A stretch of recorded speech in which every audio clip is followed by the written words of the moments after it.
Bonjour à tous, vous êtes toujours sur les ondes françaises de Radio Taïwan International. Ici Lisa Dufaux avec aujourd'hui le 3e épisode d'une petite série au micro de RTI dans laquelle je vous propose de nous intéresser à la récente réforme sur l'extraction minière, une réforme historique qui est venue rééquilibrer un rapport de force jusqu'ici extrêmement favorable à l'industrie minière, aux dépens à la fois des communautés autochtones et de l'environnement. Le Parlement taïwanais a adopté le vendredi 26 mai dernier une proposition de loi apportant des amendements majeurs à la loi sur l'extraction minière. La proposition a été portée par des ONG telles que Citoyennes de la Terre et par des députés comme Lin Shu-fen, élu DPP de la 2e circonscription du Nouveau-Taipei, qui avait proposé une première proposition de loi en 2017. Pour en parler, nous sommes toujours en compagnie de Huang Jingting, en charge des questions touchant au comté de Taitung et de Hualien au sein de l'ONG Citoyens de la Terre à Taipei. Huang Jingting était revenu il y a 2 semaines sur la préparation du texte et sur les changements majeurs qu'il a apportés pour l'industrie et pour les communautés locales, notamment en abolissant 2 articles extrêmement défavorables aux propriétaires fonciers et aux villages. Nous avions également vu la semaine dernière que si les nouveaux amendements avaient en effet apporté des formes de contrôle des entreprises minières et de leurs projets d'extraction, il restait encore des failles dans le processus de consultation, des failles qui figurent dans d'autres textes de loi et directives et ne rentrent donc pas directement dans le cadre de la loi sur l'extraction minière. Ce que nous essayons désormais de faire, c'est d'agir au niveau d'une loi relative à l'application de la loi sur l'extraction minière, et qui concerne les détails de certaines procédures administratives, par exemple.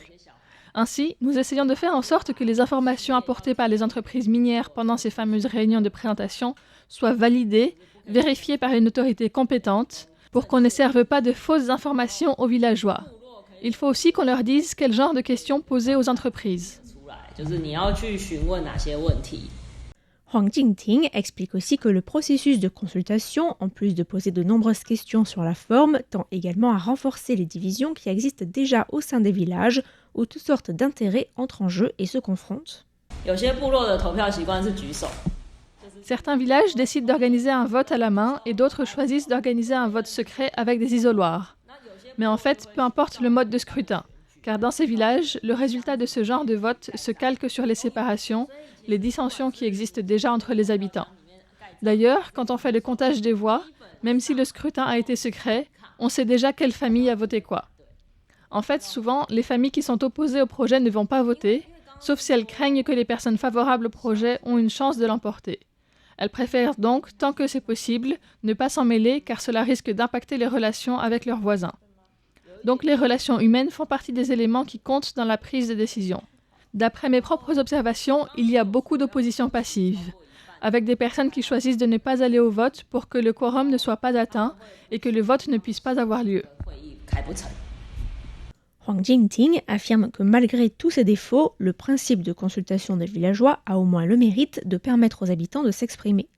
Par ailleurs, la réforme vient apporter davantage de transparence, permettant aux habitants d'être informés sur les projets miniers. Avant, les citoyens n'avaient accès à aucune information. Maintenant, les informations importantes doivent être rendues publiques. Le lieu du projet, la taille et la profondeur envisagée, ainsi que le volume de matière que l'entreprise pense extraire chaque année, mais aussi la durée envisagée de l'exploitation. Toutes ces informations doivent désormais être consultables sur le site. Cela s'appelle le plan annuel de l'exploitation.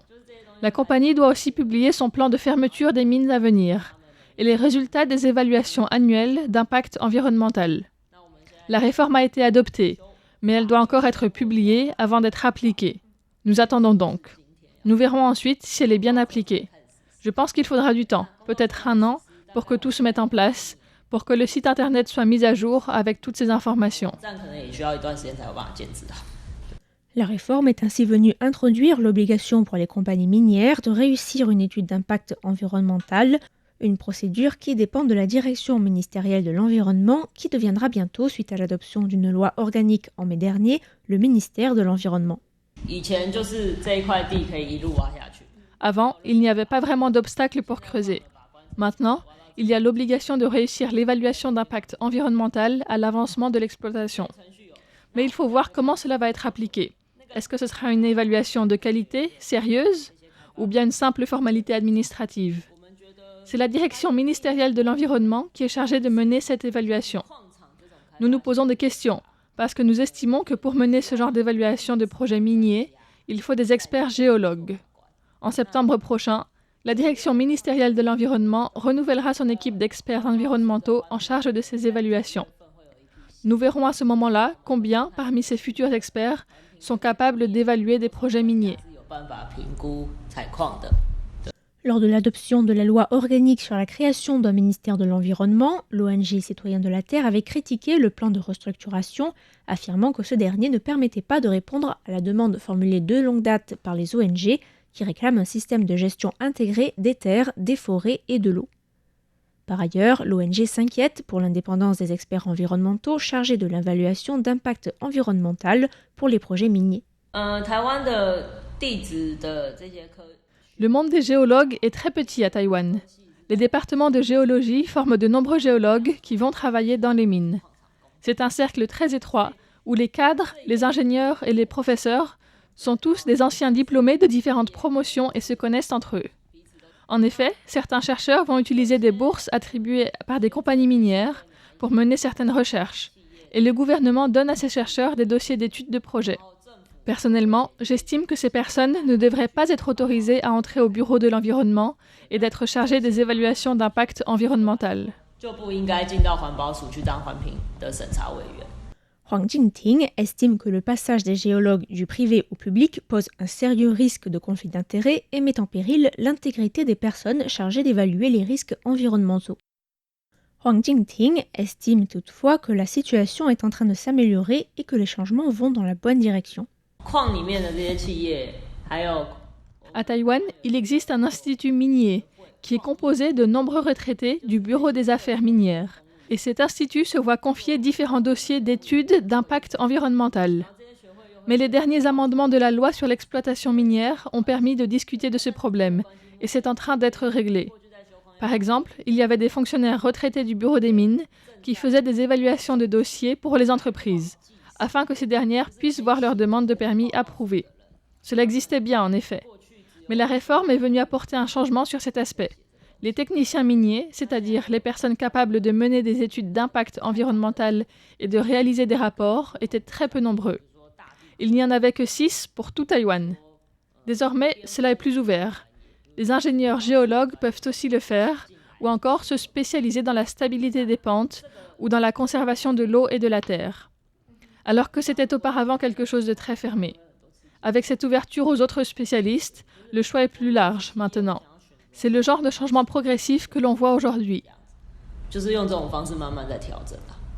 Ainsi, l'ONG considère que malgré tous les changements positifs qu'elle a apportés, la récente réforme ne permet pas de régler tous les problèmes liés à l'extraction minière à Taïwan et qu'il faudra donc continuer à plaidoyer pour modifier les autres textes du droit taïwanais qui sont, d'une manière ou d'une autre, liés au secteur de l'extraction minière. On peut avoir tendance à penser que cette réforme vient régler tous les problèmes, mais ce n'est pas le cas, du moins de mon point de vue personnel. Cette réforme vient seulement rééquilibrer quelque peu cet écart, mais on est encore très loin d'avoir un réel équilibre.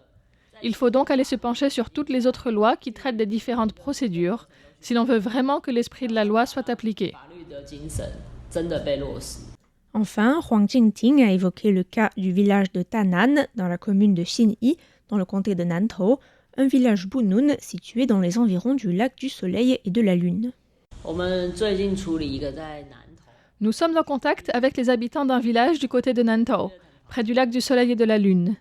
Les habitants du village voisin sont très opposés au projet. Il s'agit d'une mine qui était encore active il y a une vingtaine d'années, mais qui n'est plus exploitée depuis longtemps en raison de l'épuisement du gisement. Et la compagnie veut reprendre son exploitation, mais ailleurs. Sauf que tous les habitants du coin, que ce soit les Han ou les autochtones, y sont farouchement opposés. Et comme la mine est en arrêt depuis plus de 20 ans, les habitants ont trouvé d'autres travails. Là-bas, il y a l'industrie du tourisme. Donc les locaux ne dépendent pas du tout de l'ouverture de cette mine. Depuis l'adoption de la nouvelle loi sur l'exploitation minière, ce village aborigène est le premier à exercer son droit d'autorisation ou de refus. Maintenant que le village a dit non à cette exploitation, nous attendons de voir comment le ministère de l'économie expliquera à l'entreprise qu'elle n'a pas le droit d'exploiter les mines ici. Ainsi, prochainement, je vous inviterai à nous pencher sur le cas tout à fait intéressant de ce village. Merci à tous pour votre écoute et à la semaine prochaine.